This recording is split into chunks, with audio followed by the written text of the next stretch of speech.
kemudian puasa Ramadan, bayar zakat fitrah, kemudian lagi haji ke tanah Mekah, kemudian penyembelihan hewan korban, itu ditentukan.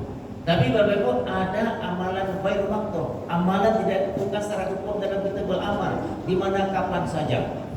Apa dia? Itulah kalimat-kalimat zikrullah.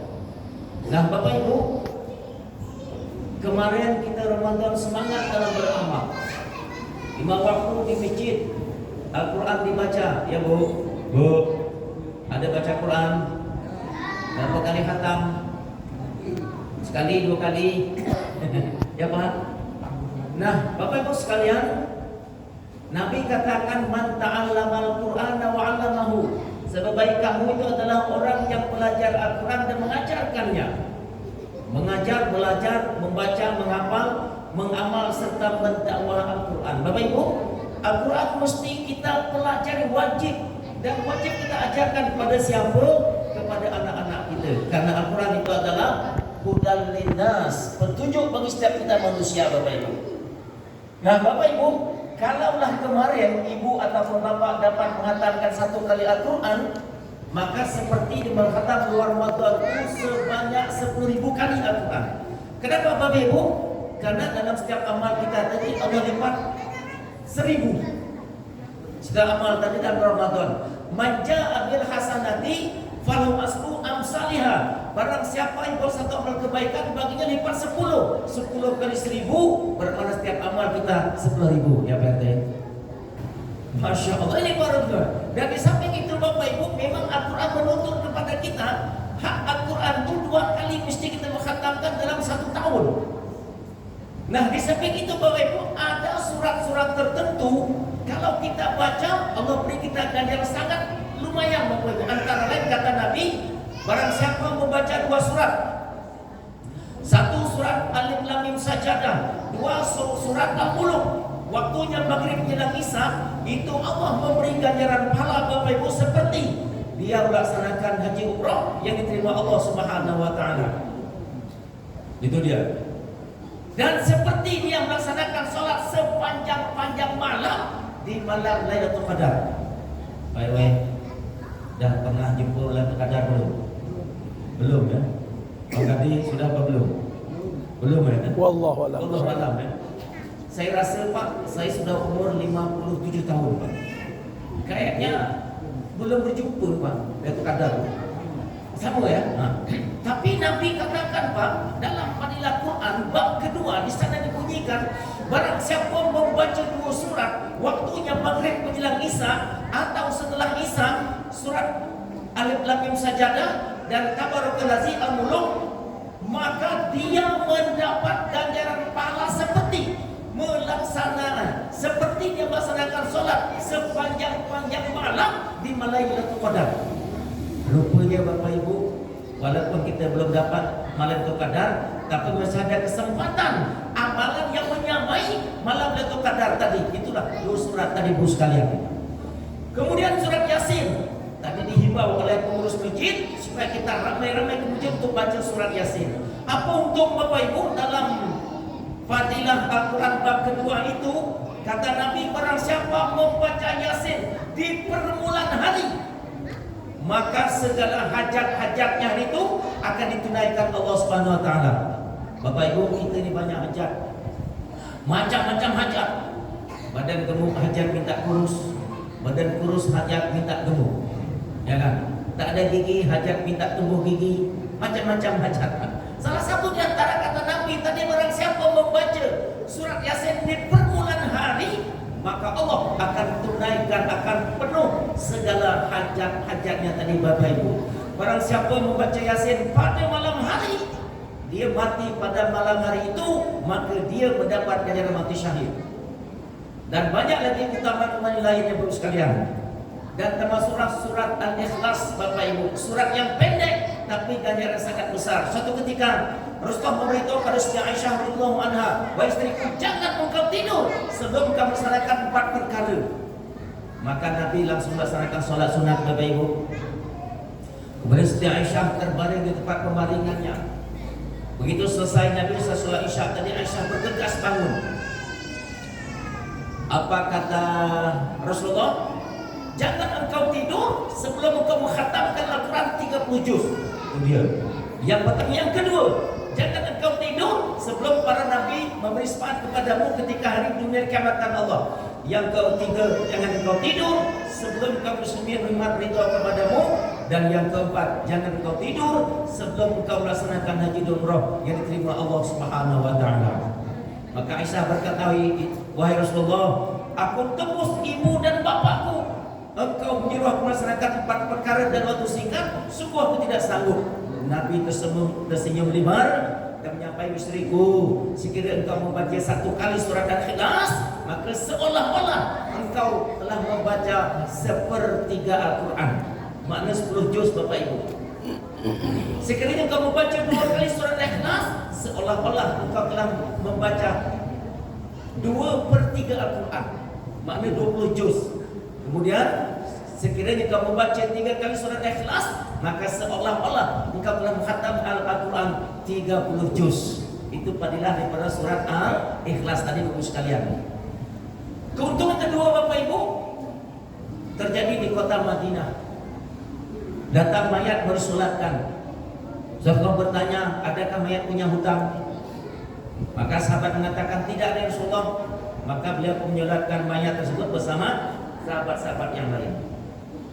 Kemudian selesai itu kemudian datang lagi mayat, ditanya adakah mayat punya hutang? Ada. Berapa hutangnya? 2 dinar. Kata Rasulullah, kalian adalah yang menyolat mayat kalian ini, saudara kalian ini. Aku tak usah. Satu orang sahabat mengacungkan tangan Ibnu Abbas. Wahai Rasulullah, saya jamin hutangnya. Maka Rasulullah pun menyolati mayatnya tersebut. Setelah itu Bapak Ibu datang lagi mayat berikutnya. Ketika Rasulullah bertanya, adakah mayat punya hutang? Ada. Berapa hutangnya? 6 dinar.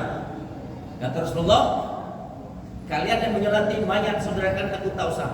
Tiba-tiba Bapak Ibu datanglah malaikat Jibril memberitahu pada baginda Rasulullah, wahai Rasulullah, aku diperintahkan Rabbku untuk menjumpai ini mayat melunasi hutangnya sebanyak 6 dinar.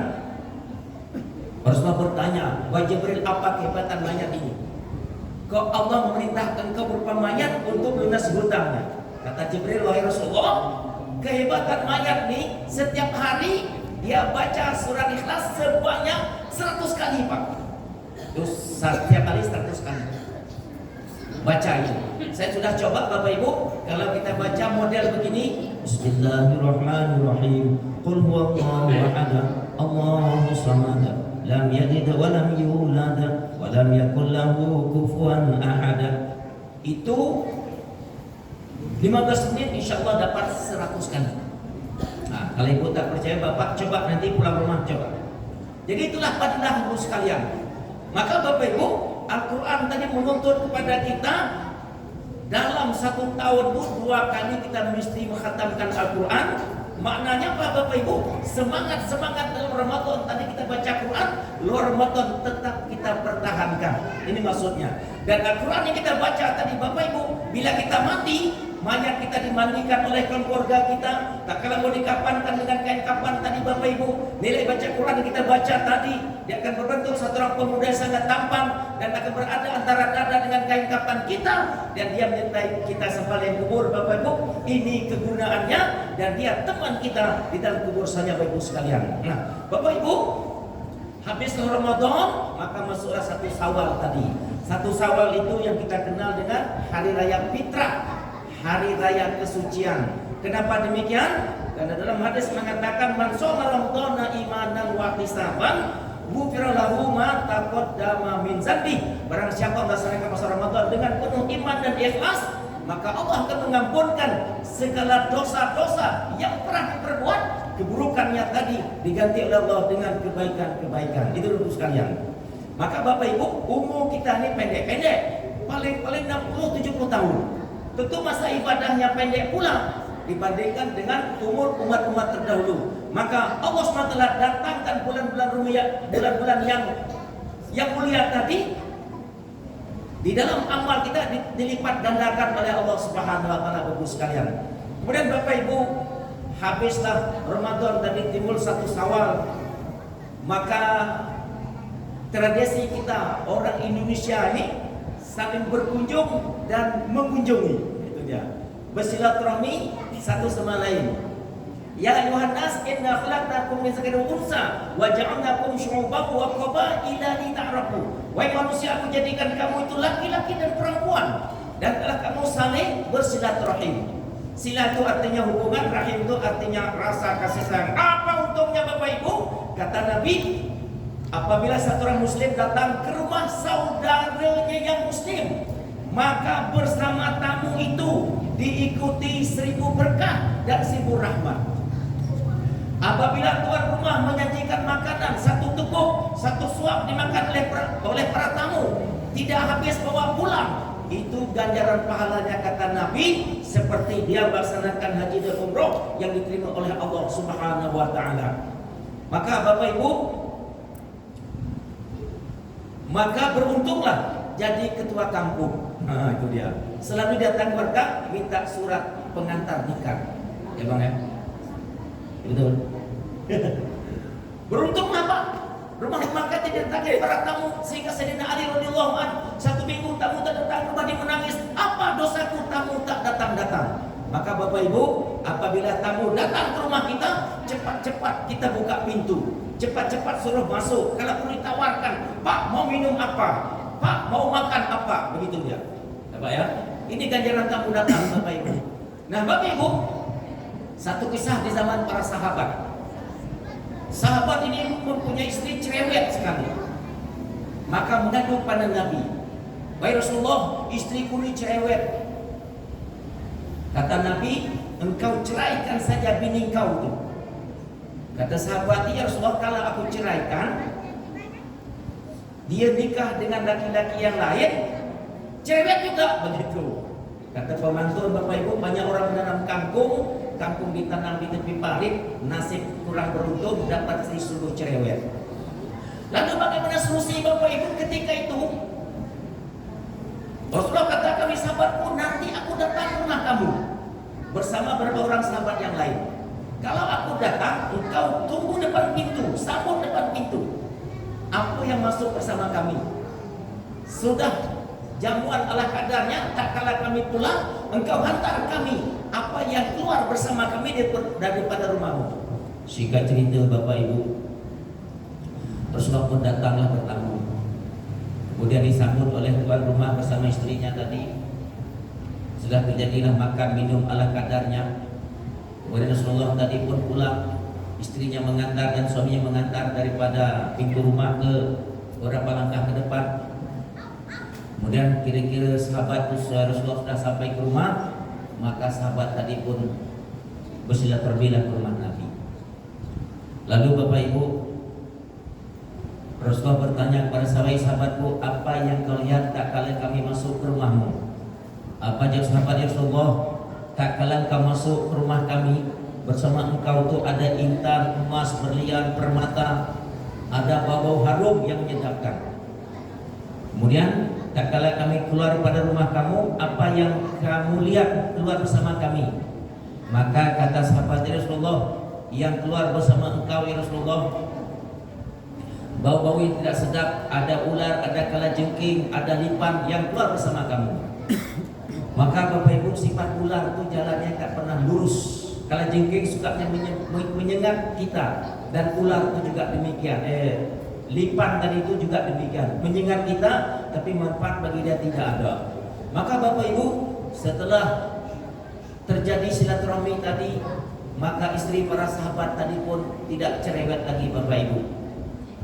Bapak Ibu sedang jemaah yang berbahagia, ini diantaranya fadilah-fadilah tamu datang ke rumah kita. Kemudian Bapak Ibu, dalam suasana hari raya itu kita ke rumah saudara